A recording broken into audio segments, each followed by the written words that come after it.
Hi, I'm Christian Brindle, and welcome to the Everything Medicare Podcast.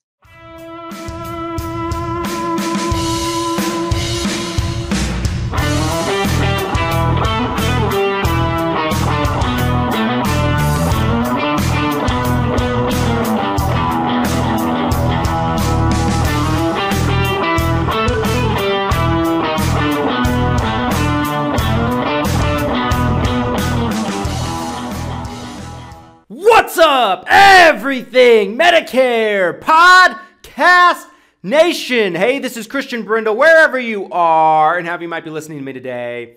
Thank you so much for taking the time. And folks, if this is your first time tuning in to the Everything Medicare Podcast, my name is Christian Brindle. I'm your host. I run a little company called Christian Brindle Insurance Services located about 20 minutes outside of Salt Lake City, Utah. And every single week, my company and I bring you a podcast episode where we discuss your Medicare, your Medicaid, your Social Security, and everything that has to do with that golden age called retirement. And folks, this is episode 236, and we're diving in to the Medicare for All topic once again. Today, we're going to be talking about exactly what would happen, right? Let's just say in a hypothetical world that it happened. The Medicare for All became a thing, right? What would our country look like, and what would the after effects be of such a transition? Well, it's incredibly common in our lives, right? That we have something in our lives, people then perceive that the grass might be greener in another area, right? With divorce rates being as high as ever, I think that's kind of a good analogy to make, right? People are married, they're in a happy marriage, right? They have a great relationship with their partner, but they spend 10 years with this person, 15 years with this person, 20 years with this person, and they start to think, well, maybe there's something else out there for me. Maybe I'm missing out on something, and it leads to infidelities, it leads to adulteries, it leads to affairs. And it's all because, we thought maybe the grass might be greener. This Medicare for All is kind of a similar thing here because we have a healthcare system that is very unique, far from perfect. I'll be the first to tell you that. But there's been so many countries that have adopted a public options system with their healthcare. In countries like Canada, countries like Sweden, which is one that pro-Medicare for All folk like to throw out a lot, which I have something to say about. Places like Europe. And folks, the last thing I want to do on this episode today is to get political with you. If you've listened to the show for some time, you know that I really tried to stay out of politics when it comes to this show. But from time to time, especially when you're dealing with government-funded and government-regulated insurances, there are some political topics that we do have to discuss. I don't think there's really any way around it, 100%. And that is something that we have to deal with a little bit, folks. I just think that it kind of comes with the territory at least a bit. Now, in terms of Medicare for All, I'm not going to get political. I'm not going to get Republican on you, or I'm not going to get Democrat on you today on this episode. Today, I'm just going to talk about the facts. So, Medicare for All, the idea, and of course, it's of course speculative unless it actually happened. We don't know really what the terms and conditions would look like, because if you look at something like Obamacare, what was proposed with Obamacare and what we actually got with Obamacare were two completely different things. So that is something that is important to be aware of. What it's being proposed to be and what it actually ends up being might not be the same thing on a perfect basis, my friends. Now, in terms of what it's being proposed to be and what's been proposed to be by, like the Bernie Sanders of the world, Elizabeth Warrens of the world, the systems are a little different between the two, but same basic principle. They use the word Medicare because it sounds good. Right, Medicare for all. Everybody gets Medicare. The idea that they have actually put together is not even close to being Medicare. Let me explain. Medicare is, and most of you listening to this, I would hope know this, Medicare is essentially a little bit of a socialized healthcare program to where it's paid into throughout your working life. You're able to get it when you're turning 65. You get Medicare, and you need to fill in the holes and the gaps with products from insurance companies. A Medicare for all system would not be anything like what Medicare is today.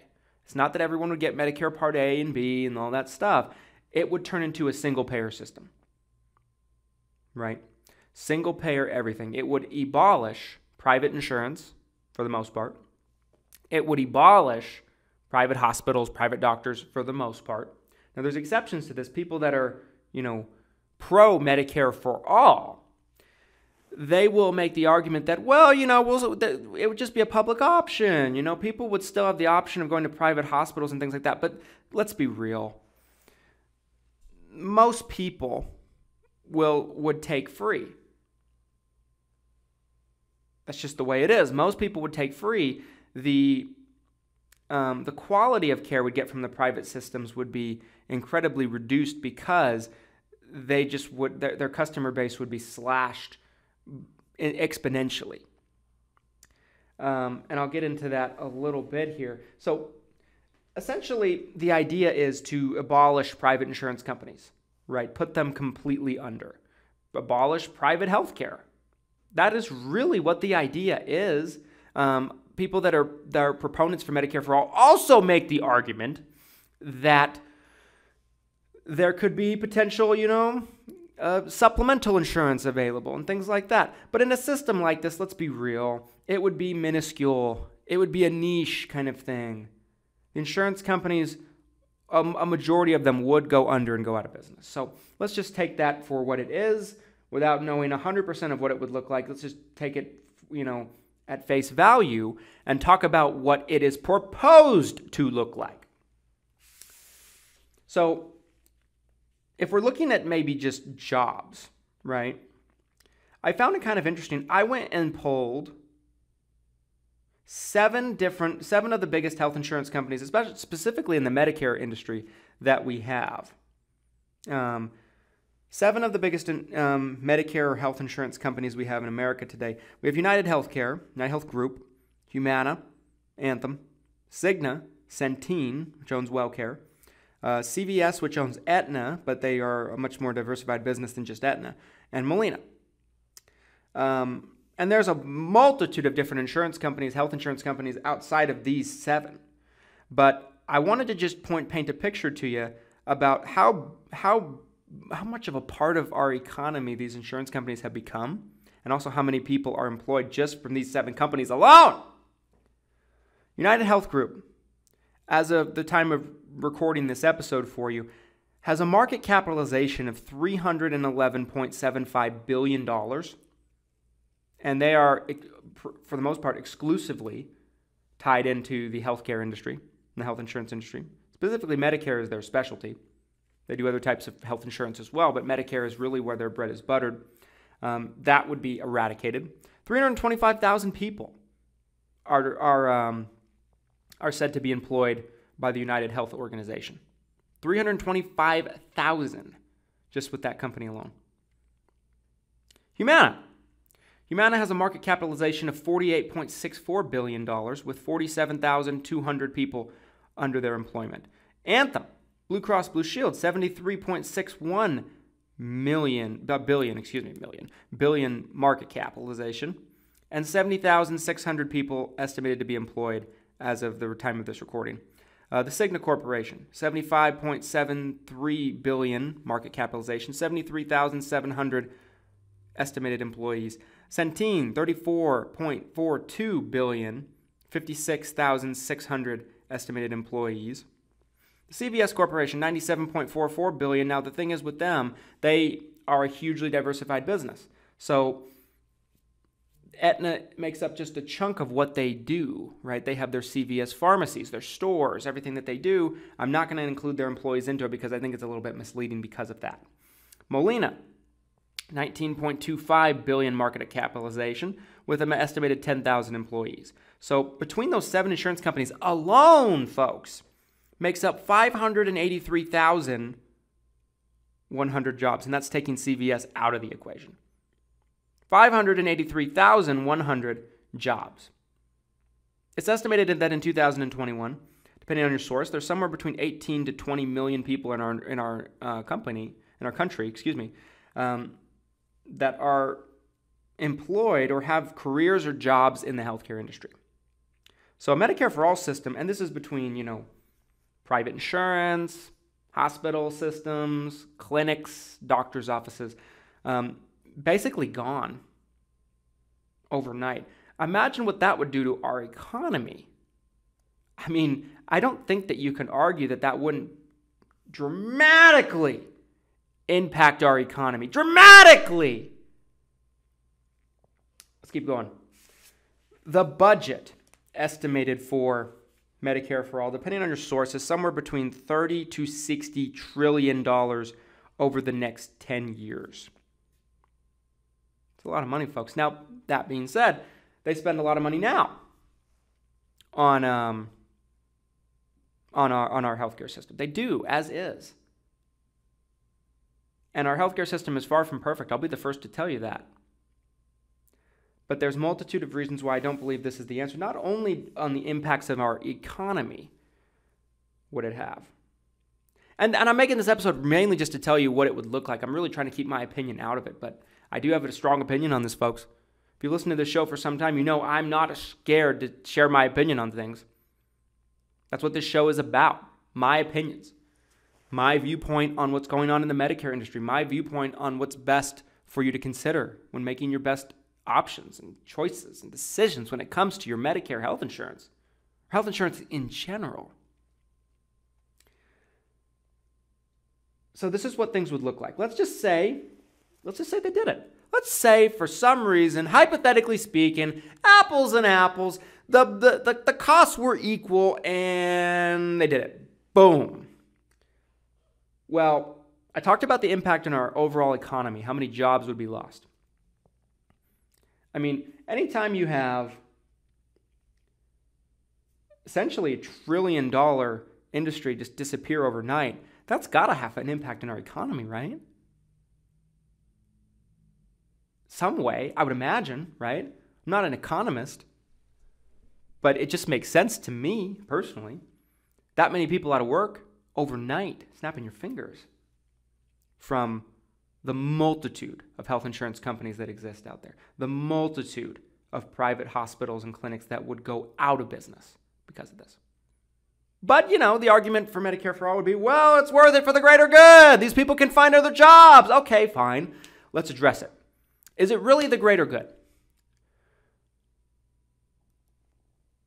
If you look at any country in the world that the United States would be looking to replicate, any credible, not third world country in the world that has a socialized healthcare system or a single-payer healthcare system, there's one thing that they all have in common. This is something that you'll see a trend in. That's their incredibly high tax rate. Not Sweden, Christian. Sweden is the exception. We should be like Sweden. Let's look at Sweden for a second here. The people that say that really don't know much about Sweden. In 2021, the Swedish tax rate was estimated to be 61.85%. 61.85%, ladies and gentlemen. For Sweden. We have over 300 million citizens in the United States of America.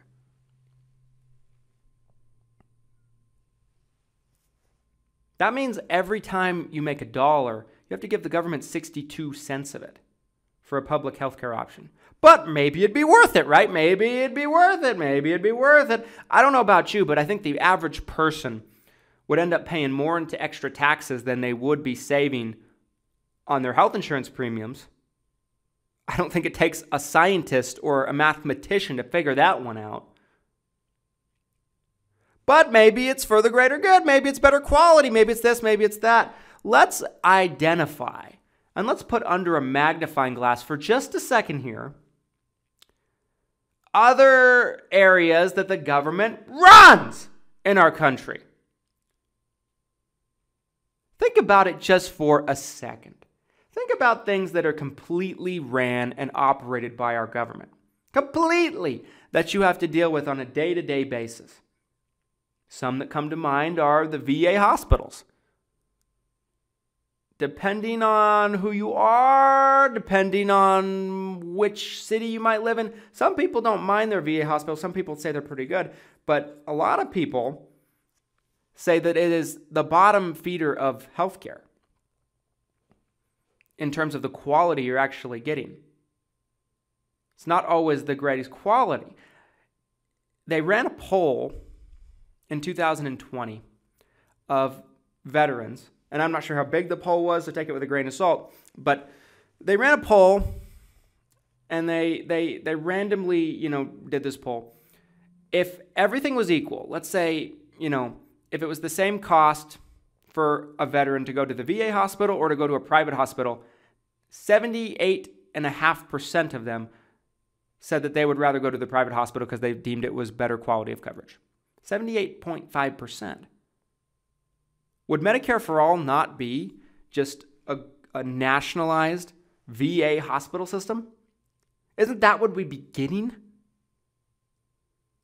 The only reason why veterans use the VA hospital right now is because they don't have to pay for it. Because it's something they get as a thank you for their service, which they do deserve. But to say that it's the same quality of care that they'd be receiving at a private hospital, a good one that is, no way. No way, Jose, ladies and gentlemen. Let's talk about some other things that the government completely runs. Post office. It's not the funnest organization to deal with, right? When's the last time you went to the post office to buy some stamps or to maybe send a package? Now, this isn't the case everywhere. I mean, there's some people that they just love their workers at the post office. I get it, right? But my interpretation of going to the post office is a grumpy person, grumpy old man or grumpy old woman at the cashier that doesn't want to be there, that answers to basically no one, it seems like, and long lines, long waits, and things get lost all the time. Definitely not the most competent or well-ran organization, but let's keep going. DMV. You like dealing with the DMV? That's completely ran by the government. The DMV, along with others, Social Security Administration, the IRS, complete government oversights. When's the last time you had to call Social Security or the IRS? Was it fun? I think not.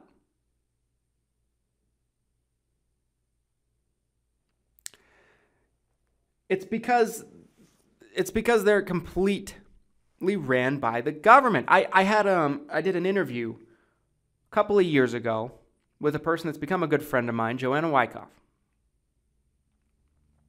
She was a former Social Security claims worker.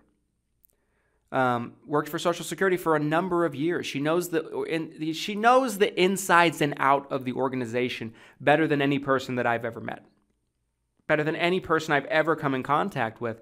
And when we were doing our interview, it's a great interview. If you haven't listened to it, go back and listen to it. But I essentially asked her, I said, why do I and so many others have this perception that the Social Security Administration is incompetent, is inept, is a mess? Why, from the outside looking in, do I see that? And I know I'm not alone. And her response was very telling, and I think it was very insightful and articulate. She said, and I'm paraphrasing here, I don't remember exactly word for word what she said, but she essentially went on to explain to me that the systems they use are from the 1980s, 1990s, ancient computer systems. So their technology that they're given to use is incompetent. It's because the government is incompetent. So they have that working against them. Inferior systems. They're understaffed all the time. Every government agency is, right? They have the weight of the world on their shoulders. That's why these people are so pissy when you go to talk to them. DMV too. I've known people that worked at the DMV. They had this same exact description.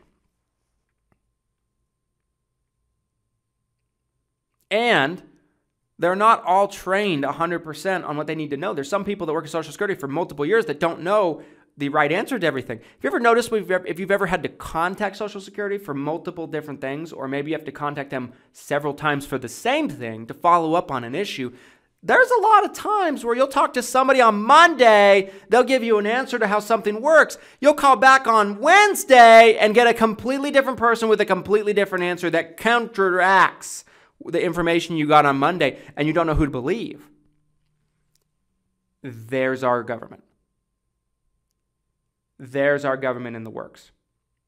Do you really want your health care, your doctors, your livelihood in a system that's completely ran by the government, looking at everything else that they run in our country? Disastrous.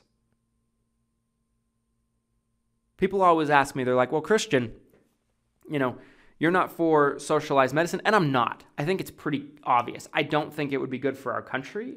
I think, and again, I will restate what I said at the beginning of this episode, folks.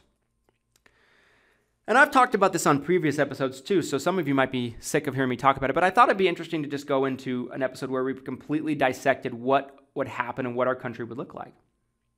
And I'll come back and I'll give like a total summary of what I believe what we would see and what things would be like on a day-to-day life at the end of this episode. But people ask me, they're like, well, Christian, if you're not a fan of this, you must not like public libraries. You must not like public schools. You must not like roads. All this stuff. My answer is, no, I don't like any of it. My roads are always being tore up. Always. They take like 6 months to fix it. A year. I'll drive by this road that's being worked on, and there won't be people there 99% of the time working on it. There's like out to lunch for a year. So no, I don't like the way that's run. It's a mess. Roads have, especially different parts of the country too. When I was living in Florida, there's so many roads in Florida that were just a mess. Holes in them. So no, I don't think they run that very well either. Public libraries. When's the last time you went to a public library? I haven't since I was in high school that I can recall.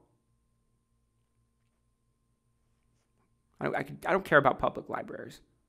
I mean, I think they can be good for certain people that don't have any access to any other information. I get it. Sure. Okay, I'll give you that one. Public schools. I don't think you get the greatest education in public school, folks. That's just my opinion. I don't believe it. I don't particularly love everything they teach. I don't think they really teach a whole lot of things that really matter. They don't teach you a whole lot about life. They just want to teach you a whole lot about chemistry. Well, unless I'm going to be a chemistry teacher or a chemist in my life, why the hell do I need to know about chemistry? I haven't thought about chemistry since I graduated high school. I'm not trying to get all conspiracy theory or anti-government on you folks. I believe that I would rather live in this country than any other country in the world. I'd rather live in this country than any other country in the world. I am blessed to be here, and I'm happy to be here. But let's look at this for what it is. And I'm going to circle back to what I was saying a few minutes ago. Let's talk about what things would look like with a Medicare for All system, the way it's been presented. I love our country. I think we have a wonderful country. And I promise I'm not going to get too political about this. I'm not going one side or the other. I think I'm blessed to live in this country, and I'm happy to be here. But it doesn't mean I think that everything that the government runs is, tipsy-turny, is all peaches and cream. I do not believe that. I don't think anyone listening to this believes that. And so I go into my final thoughts on this episode with what would things look like? Well, we'd have tens of millions of people out of work overnight. That'd be a huge burden on our economy. Look at what happened with COVID. Tons of people were put out of work. The government was forced to essentially step in and provide unemployment for people. And a lot of people were making more from unemployment than they were making at their jobs, so they had no motivation to go out and find another work. Imagine this. This would be that even more. That would be tough. I believe that it could potentially collapse our economy with how much our economy is made up by the healthcare industry. It's a lot, folks. It's a lot. That many people immediately put out of jobs. That many Fortune 500 companies just basically forced into bankruptcy. When has something like that happened on that type of scale? There's been industries that have phased away, but this is a big, big thing to just snap. And on top of that, Sweden is the model that everybody points to, 61.85, so essentially 62% tax rate. That's not what I want for myself and my fellow, my fellow Americans and my fellow brothers and sisters in this country. And I don't want to have to deal with a DMV, Social Security, IRS, Post Office, VA kind of system for my health care. Right now, if I want to go to the doctor, I make an appointment, I see my doctor. I did an episode about Medicare for All a couple years ago, and I pulled up an article that said the year before I did the episode, this is probably 3 years ago now, but there was a given year, I think it was 2017, 60,000 Canadians were put on a waiting list, like of 6 months to get life-altering surgeries done, and a lot of them were forced to come to America and pay out of pocket for it. They declined their free health care because they couldn't get it fast enough to come here and pay out of pocket. 60,000 of them in a year. That's not what I want. I don't want to have some life-changing problem going on in my life or with my family, and we're put on a waiting list. And I believe that's what things would look like. Anyway, folks, a little bit different from our normal episode here today. And I really didn't want to get too political about this, but I just wanted to look at the facts. No politics involved, just look at the facts. What would this look like? And I believe that's what it would look like. I think we would have a much higher tax rate. I think our economy would be devastated from taking, trillions of dollars worth of market cap companies, and just forcing them out of business. And that many people out of jobs. I think there's just too much. I don't think it's a good thing for our country. It would thrust us into a recession, I would want to imagine. I really do.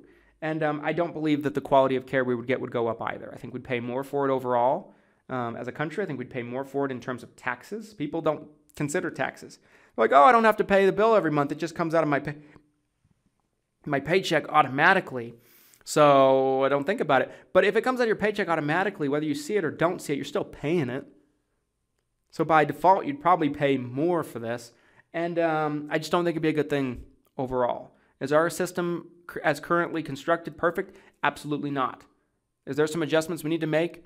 I believe so. But I don't believe putting it in the hands of the government completely is the right answer. I just don't think the government is capable of handling this. Anyway, folks, if you're watching this somewhere, if you agree with me or disagree with me, I'd love to hear what you have to say about it. I'm not interested in biting anyone's head off. If you think I'm right or wrong, if you're watching this on YouTube, drop a comment down in the comment sections. Shoot me an email at christianb@xmission.com, christianb@xmission.com. Let me know what you think about it. Also, if you need help with your Medicare plan, my company works with people now in 35 states. And we'd love the opportunity to be able to work with you and help you. Our office number is 801-255-5340, 801-255-5340. And folks, you're the most amazing audience anybody could ask for. We'll be back with you next Monday. Have a fantastic rest of your week. I hope everybody had a wonderful Valentine's Day. Until next time, take care.